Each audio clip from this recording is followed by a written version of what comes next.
జగన్మోహన్ రెడ్డి గారు హెలికాప్టర్లో తిరిగేవాడండి. ఆయన పైన హెలికాప్టర్లో తిరుగుతుంటే కింద చెట్లు నరికిన రోజులున్నాయి. ఆయన హెలికాప్టర్లో తిరుగుతుంటే కింద ట్రాఫిక్ ఆపేసిన రోజులు కూడా ప్రజలు చూశారు. అందుకే వాస్తవాలు ఏం తెలీదు. గత ప్రభుత్వం 5 సంవత్సరాలు 12 లక్షల మంది పిల్లలు ప్రభుత్వ పాఠశాలకు దూరం అయ్యారు. ఎందుకు అయ్యారో ఆయన సమాధానం చెప్పమనండి. ఐబీ స్కూల్ ఆయన పెట్టలేదు. ఐబీ వాళ్ళ దగ్గర ఒక రిపోర్ట్ తీసుకునేదానికి 5 కోట్ల రూపాయలు ప్రభుత్వం వృధా చేసింది. టోఫెల్ ఎక్కడ సక్రమంగా అమలు చేయలేదు. సిబిఎస్ఈ స్కూల్స్ తీసుకురాలేదు. సిబిఎస్ఈ ఎగ్జామ్కి మన పిల్లలు పంపిద్దామన్నారు. నేను మాక్ టెస్ట్ పెట్టా. ఎందుకంటే నేను కూడా సిబిఎస్ఈ స్టూడెంట్. మాక్ టెస్ట్ పెట్టా. అది నేను చూసిన మాక్ టెస్ట్ నిర్వహించిన తర్వాత 90% మంది పిల్లలు ఫెయిల్ అయ్యారు. అప్పుడు నేను భయపడ్డా. ఎందుకంటే పిల్లలు రెడీగా లేరు.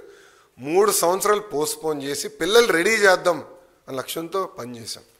సో ఇప్పుడైనా వాస్తవాలు తెలుసుకుని ఆయన మాడితే బాగుంటుంది. అయినా ఇంత చర్చ జరగాలంటే శాసనసభకు రావచ్చు కదండి. ఎవరు రావద్దు అంటున్నారు ఆయన? ఏంటమ్మా? మీడియా మిత్రులు మీరు అందరూ ఒకటి గమనించాలి. రోడ్లపైన పోలీసుల సంఖ్య తగ్గింది. పోలీసులు పెద్ద కంపట్ల, పరదాలు లేవు. ఎవరంటే వాళ్ళు ప్రశాంతంగా రావచ్చు. ఆయన ఒక పులివెందుల ఎమ్మెల్యేగా ఆయన హక్కులు ఉన్నాయి. ఆ హక్కులను వినియోగించుకోవచ్చు. హౌస్కి రావచ్చు. ప్రజల సమస్యల గురించి అక్కడ ప్రస్తావించవచ్చు. కానీ నిన్న ఎప్పుడైతే భారీ మెజార్టీతో కూటమి గ్రాడ్యుయేట్ ఎమ్మెల్సీలు గెలిచారో ఆయన భయం పట్టుకుని బెంగళూరు నుంచి ప్రత్యేక విమానం వేసుకుని పరిగెత్తుకుంటూ వచ్చి ఈరోజు ప్రెస్ మీట్ పెట్టారు. 2 రోజులు మళ్ళీ బెంగళూరుకి వెళ్ళిపోతాడు. దాంట్లో ఎలాంటి డౌట్ వద్దు మీకు. కరెక్ట్గా 2 రోజులు ఉంటే 2 రోజుల తర్వాత బెంగళూరుకి వెళ్ళిపోతాడు.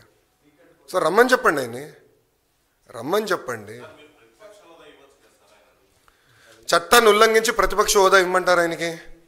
ఇప్పుడు జగన్మోహన్ రెడ్డి గారికి చట్టాన్ని ఉల్లంఘిస్తాం బాగా అలవాటు స్వామి. అందుకే అన్ని కేసులు ఉన్నాయి ఆయన పైన. ఇప్పుడు రూల్స్ ఏం చెప్తుంది? పార్లమెంట్ కానివ్వండి, అసెంబ్లీ రూల్ బుక్ చాలా స్పష్టంగా 10% ఉండాలి అని చెప్తుంది. మళ్ళీ ఆయనే గతంలో చెప్పాడు కదా. గౌరవ ముఖ్యమంత్రి గారిని చూస్తూ ఆ గతంలో ఆయనే చెప్పాడు కదా, ఒక 4-5 ఎమ్మెల్యేలు లాగేస్తే ప్రతిపక్ష హోదా కూడా మీకు ఉండదు అని చెప్పాడు కదా.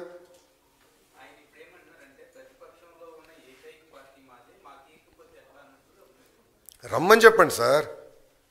ఐ థింక్ రోల్ 11 వాళ్ళకి కేటాయించాం. రోల్ 11లో కరెక్ట్గా 11 మంది కూర్చోవచ్చు.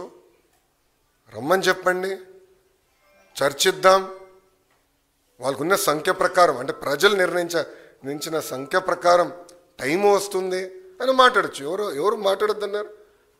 ఈరోజు ప్రతి సభ్యుడికి స్పీకర్ గారు మైక్ ఇస్తున్నారు, డిప్యూటీ స్పీకర్ గారు మైక్ ఇస్తున్నారు.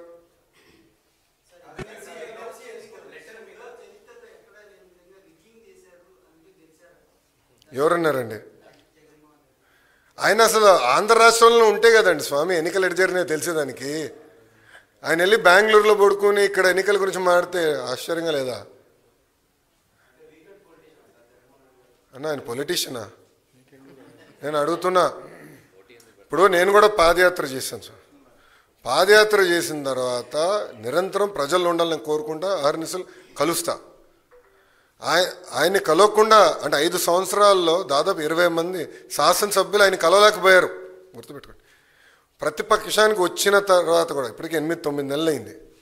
ఆయన సొంత కార్యకర్తలు కలవట్లేదండి. మళ్ళీ